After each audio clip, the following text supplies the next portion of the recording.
Welcome back to the discussion, Meeting Government's Data Security Mission, sponsored by GovPlace and VMware on Federal News Radio 1500 AM and federalnewsradio.com. My guests today are Donald Poorman, Manager Solutions Architecture GovPlace, and Jace McCarty, Staff Technical Marketing Architect at VMware. I'm your moderator, John Gilroy. You know, Don, most people think that encryption will cause a performance hit for storage systems. Is this the case with vSAN? I wouldn't say performance hit. I would say there is overhead that's associated with the process of encryption.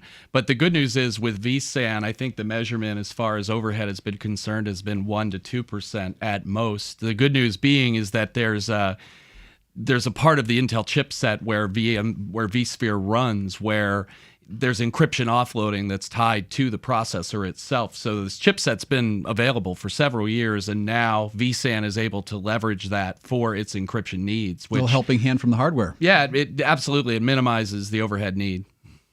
Jace, how does VMware HCI align security-wise with a more secure operational tempo? We talked about scale before, and now you worry about tempo as well, don't you? Yeah.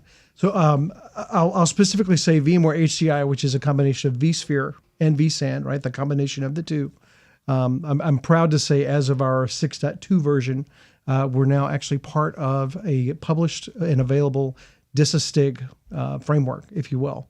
I will say that 6.5 and 6.5 and 6.6 have not been updated yet. We're currently working on that. But the important thing to keep in mind and consider there is as whether it be a federal security, whether it be military, civilian, or even the private or the private sector goes, relying on some of the guidelines specific to a DISA-STIG. We're really the only HCI vendor that is, in fact, the first and only HCI vendor that has worked with DISA to be part of a DISA-STIG framework. The only one. Right? And related to that, also, we have customers we're working with now who are applying the HCI solution to provide a FedRAMP-oriented environment as well as it relates to the cloud purchasing model that's out there for everybody too. Donald, we're talking about encryption. Let's move beyond data at rest here. Sure. Some cybersecurity professionals will argue that a standardized desktop can include standard systems that are patched and can limit attacks from bad actors. Where does vSAN fit in with this whole VDI idea? I think, again, the standardization and the integration with vSphere provides almost an instant fast lane springboard to be able to deploy VMware Horizon, which is their virtual desktop environment. The product is built very well to work within the performance parameters that Horizon wants. And again, if we eliminate the number of moving parts that come into managing the ecosystem to serve that up, it becomes easier for us to secure it as well. I'd like to add something to that as well, specifically when it comes to consumption of vSAN and consumption of virtual desktops.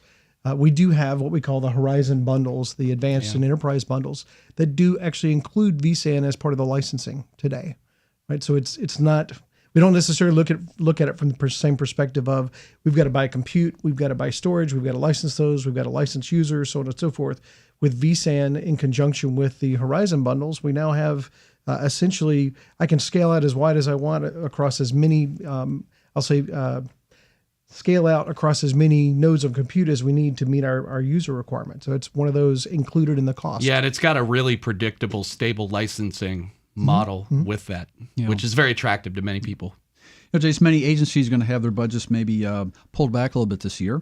So what impact does virtual desktop infrastructure have on maintenance costs for federal agencies? I think of the back when I was working with Don years and years ago, I think about the telecommuting, if you will, where I had a company issued laptop and anytime I had an issue specific to that, I would have to package that up, ship it back. I'd be offline for a few days. I wouldn't necessarily be productive during that time, if you will. With virtual desktops, it's very easy for me to go and deploy a new workspace, if you will, to an end user very quickly. And if standardization wise something changes, I can easily roll that out as well. I remember my time in the military where we had some standard desktops and a patch was pushed out.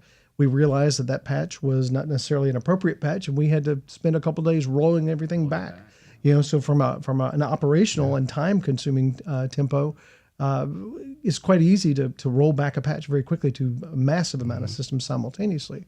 So a combination of more efficient for our end users, but significantly more efficient for our server admins, our virtualization admins, that type of thing. And I think from a security perspective, you also contain the sphere of control. When you think about Jace taking the laptop and going away, it could get stolen in the subway, it could be left behind at an airport, whereas with a virtual desktop instance, it stays contained inside of your data center, which has its own controls and potentially could be sitting on vSAN with its encryption and everything else. And I can, at the same time, decide to have desktops destroy themselves upon completion or end of the session. Like Mission Impossible.